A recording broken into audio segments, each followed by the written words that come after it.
추락한 F-15K 공군 조종사들의 연결식이 이틀 전에 엄수됐습니다. 지난 2000년 이후에 이렇게 훈련 도중에 추락한 우리 전투기가 20여 대나 됩니다. 이제 우리 공군의 미래를 책임질 F-35 전투기도 본격적으로 도입이 되는데요. 우리 군의 주력 전투기 사업, 문제는 없는 건지 한국국방안보포럼 양욱 수석연구위원과 짚어보도록 하겠습니다. 어서 오십시오. 네, 안녕하십니까. 네, 그 사고가 어떻게 된 건가요? 예, 일단은 이제 죄송합니다. 예, 그날 비행을 하고 복귀를 하다가 소위 이제 착륙 절차에 돌입한다라고 우리가 얘기를 합니다. 이 착륙하는 과정에서 이 이제 항공기가 교신이 두절이 됐고 결과 그 추락한 것이 아닌가 추정이 돼서 수색을 한 결과 이제 기체 잔해를 찾고 그리고 이제 거기에서 조종사분들이 최종적으로 순직한 것을 확인하게 된 것이 내용입니다. 그래서 이제 그 추락한 것은 오후 한 2시 반이었고요. 이 기체는 이 복귀하는 과정에서 계기 비행을 했다라고 합니다. 이 계기 비행이 무슨 말씀인가 하니 이 시야가 안 보이기 때문에 계기에만 의존해서 비행을 하는 것을 의미하는 것이고요. 네. 뭐 사실은 계기 비행이 그렇게 위험하다라고 말씀을 드릴 수는 없습니다만은 여러 가지 변수가 있지 않았나 이렇게 바라보고 있습니다. 네, 지난 주말에 두 조종사의 연결식이 열렸는데요. 보시겠습니다. 전투기 추락으로 목숨을 잃은 두 조종사에 대한 연결식이 지난 주말 대구 공군 11전투비행단 강당에서 엄수됐습니다. 조국의 하늘을 지키기 위해 내일도 또다시 조종관을 잡아야 하는 우리 젊은 보라매들의 앞길을 안전하게 인도하고 또 밝혀주시기 바랍니다. 최소령은 사관학교 동기이자 현역 공군 장교인 아내와의 사이에 올해 3살과 지난 1월에 태어나 100일 남짓된 딸을 둔 것으로 알려져 안타까움을 더했습니다. 추도문을 쓰면서 너와 맺은 인연과 추억들을 돌아볼 수 있었다. 글자 하나하나를 눌러 쓰면서 너를 붙잡아 보려고 왔는데 이미 사라지더라. 이날 연결식은 11전투비행단장의 조사와 순직 조종사 동기회장의 추도사, 헌화 등의 순서로 약 1시간가량 진행됐습니다. 순직한 두 조종사는 수많은 동료들의 눈물을 뒤로하고 대전현 충원에 안장됐습니다. 유족분들이 원하지 않아서 저희가 이 순직한 우리 조종사들의 이름과 얼굴을 가렸습니다. 네. 이번에 시신 수습이 상당히 오래 걸렸다는데 특별한 이유가 있을까요? 뭐 일단은 기상이 안 좋았습니다. 이제 그날 뭐 굉장히 아시다시피 그 안개가 굉장히 많았고 사실 비까지 내리고 그래서 일단은 현장을 특정하기 좀 어려운 측면들이 있었고요. 그다음에 거기에 접근하고 수색하는 데까지 한 2시간 정도 걸렸습니다. 문제는 그다음에 수습하는 과정이었는데요.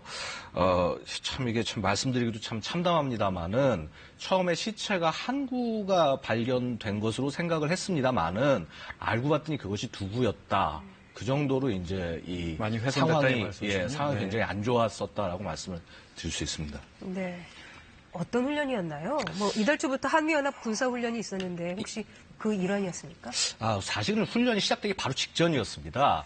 소링 이글이라고 해서 우리 군이 단독으로 하는 훈련이 있습니다. 그다음에 맥스 썬더라고 해서 미국과 같이 하는 훈련은 다음 달에 예정이 돼 있었고요. 그래서 원래 4월 6일부터 소링 이글 훈련이 예정이 돼 있었고 이 전날은 이제 훈련에 앞서서 통상적인 그 비행을 했던 것으로 그렇게 알려지고 있습니다. 하지만은 이렇게 사고가 남으로 해서 일단 좀 비행이 금지가 되는 상황이었고요. 그래서 훈련이 조금 연기가 됐다라고 말씀드릴 수 있습니다.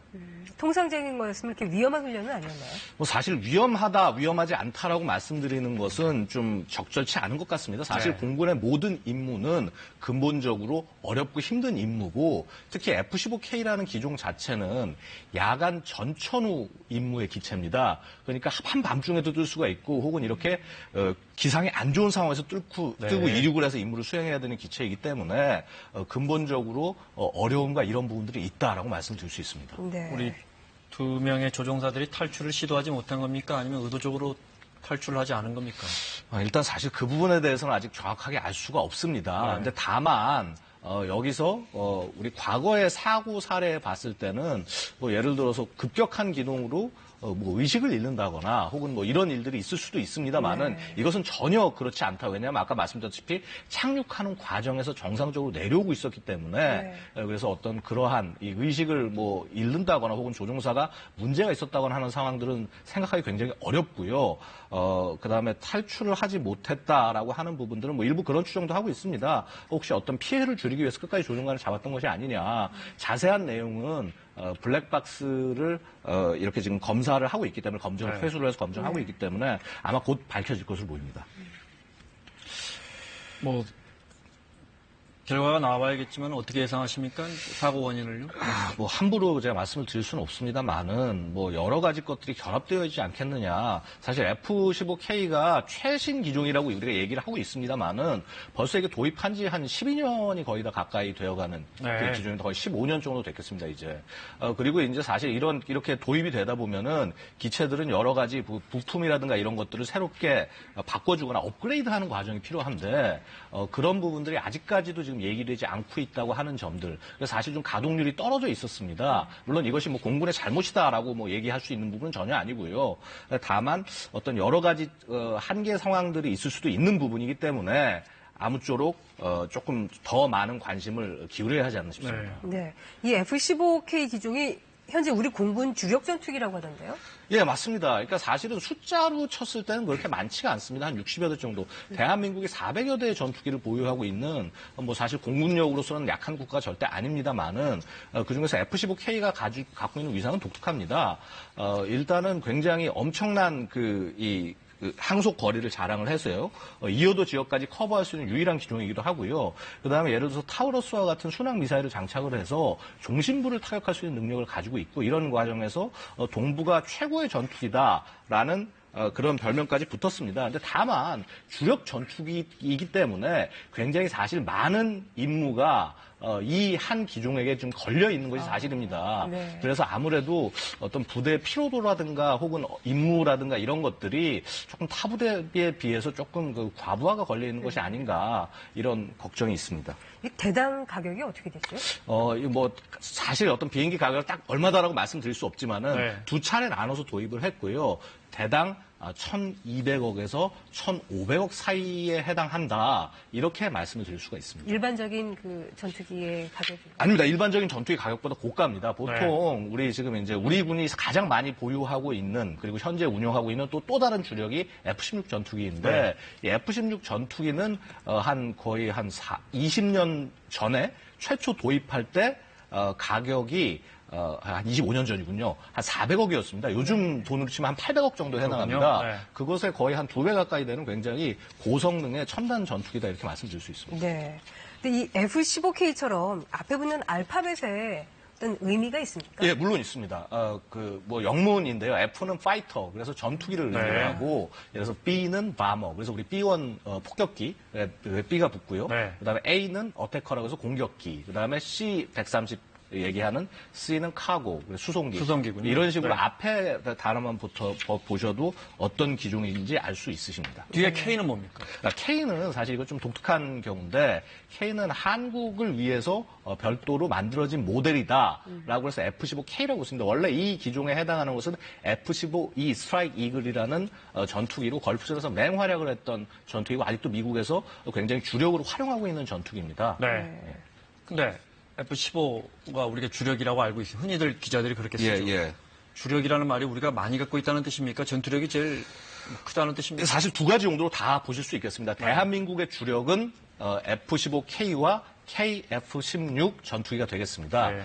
F-15K는 한 60여 대 정도 대한민국이 보유를 하고 있고요. 네. 이것은 이제 아까 말씀드렸다시피 적의 중심을 타격하는 그런 임무들을 수행을 하고 있고, 그다음에 KF-16 같은 경우 앞에 K가 왜 붙냐면 국내에서 면허 생산했기 때문에 앞에 K를 붙였습니다. 그래서 KF-16 전투기 같은 경우는 한 140여 대가량이 국내에서 생산이 됐었고, 지금 이제 상당 부분 이 기체들이 시간이 지나고 난 다음에 업그레이드 작업에 들어가 있습니다. 네. 그래서 이제 이 업그레이드가 끝나고 나면은 조금 더 우수한 성능으로 우리 창공을 지킬 수 있을 것이라고 보고요. F-15K에 그간 굉장히 많이 걸렸던 임무들이 이 업그레이드된 기종들이 다시 이제 들어오면은 조금 그런 임무 부담이 좀 줄어들지 않을까라고 생각이 됩니다.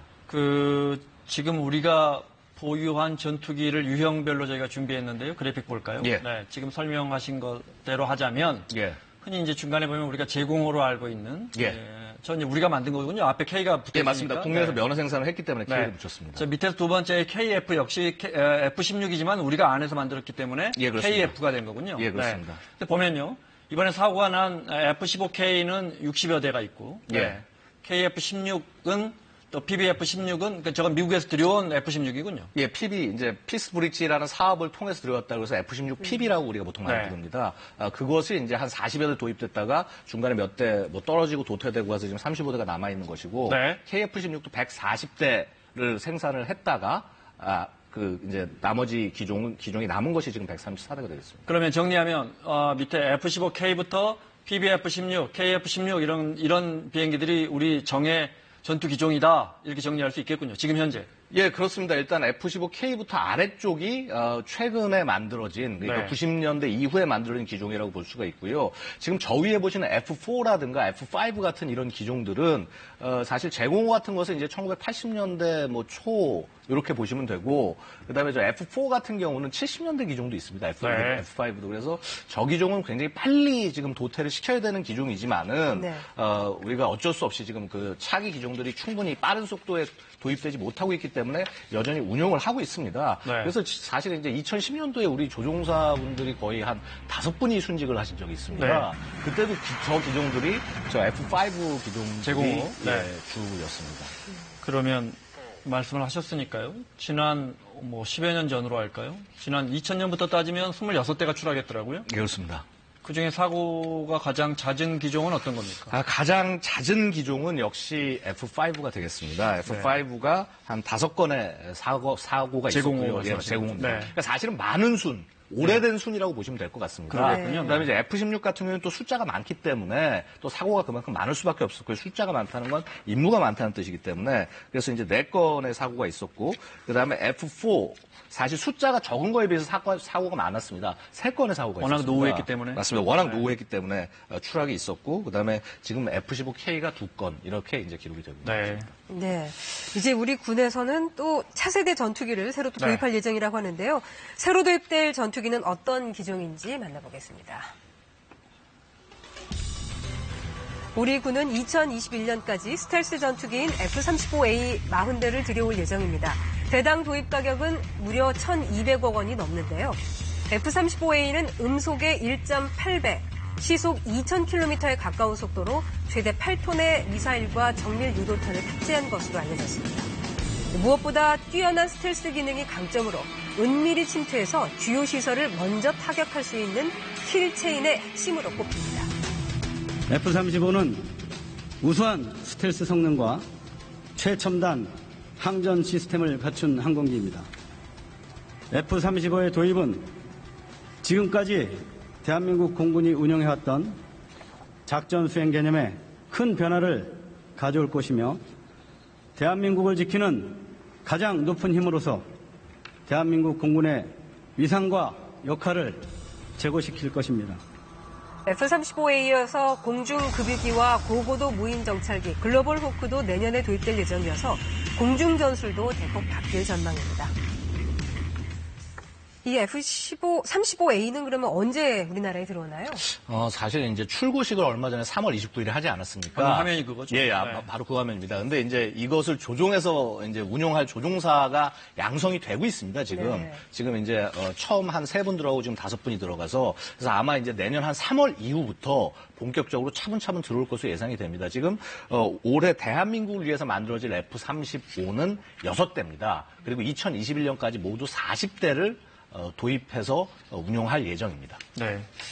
그런데 얼추 계산해 봐도 지금 우리가 490여 대였나요? 그 그래픽에서 500대 맞습니다. 가까이 전투기를 갖고 있는데 지금 내년부터 거의 한 150여 대의 전투기가 순차적으로 노후 전투기가 이제 예, 맞습니다. 퇴역한단 말이에요. 맞습니다. 근데 새로 들여오는 F-35A는 지금 40대라 그랬잖아요. 예, 맞습니다. 나가는 비행기는 못 쓰는 비행기는 150여 대 정도인데 예. 세기종은 왜 40여 대만 들어오는 겁니까? 예산 때문입니까? 예산도 있고 여러 가지 스케줄이 좀 얽혀 있는 상황입니다. 네. 그래서 원래 지금 저 F-35는 40여 대를 도입하는 게 아니라 원래 60여 대를 도입하려고 했었는데 네. 당시 예산이 부족하다라고 해서 40대로 그쳤고요. 그래서 사실 지금 20대를 좀 더 추가로 도입해야 되지 않나라고 얘기를 하고 있습니다. 그다음에 2025년, 6년 이때부터 많은 기종들이 좀 퇴역을 하지 않습니까? 사실 저 때부터 빨리 그 많은 수의 그 전투기를 채워 넣어야 되는데 이것을 지금 우리 그 KFX 보라매 사업이라고 그래서 네. 한 2016년에 굉장히 그 15년, 16년에 좀 시끄럽지 않았습니까? 네. 바로 의혹도 이제 많았고요. 예, 맞습니다. 바로 이제 그래서 그 기체의 지금 개발이 지금 한참 추진이 되고 있습니다만은 사실 이제 많은 우려는 과연 그 시간 내에 전투기가 저렇게 시급하게 필요한 시간 내에 이게 개발이 완료가 돼서 운용될 수 있을 것이냐 이것에 대해서 지금 이제 많은 걱정이 있는 것은 사실입니다. 네, 알겠습니다. 앞서 잠깐 이야기를 하시려다 마시는 것 같아서 F-15K 같은 경우에 예. 이번에 사고 난 기종 같은 경우에 부품 같은 것은 원활하게 조달되고 있습니까?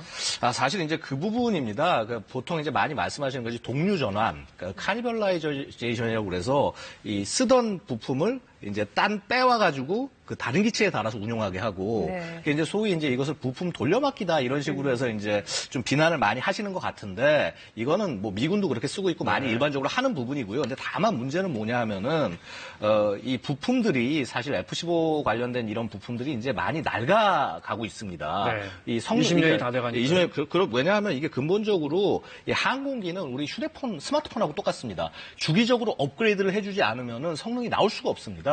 근데 이런 업그레이드를 도외시하다 보면은 분명히 지금의 수준이 아닌 심각한 그 부품의 어떤 그 부족을 겪을 수도 있다라는 것이고, 그렇다면 이 업그레이드에 관한 필요성 이런 부분들을 지금부터 차분차분 준비해서 우리 F-15를 조종하는 조종사들이 절대 불안하지 않도록 하게 좀 국민적인 관심이 좀 필요한 게 아닌가 생각이 듭니다. 알겠습니다.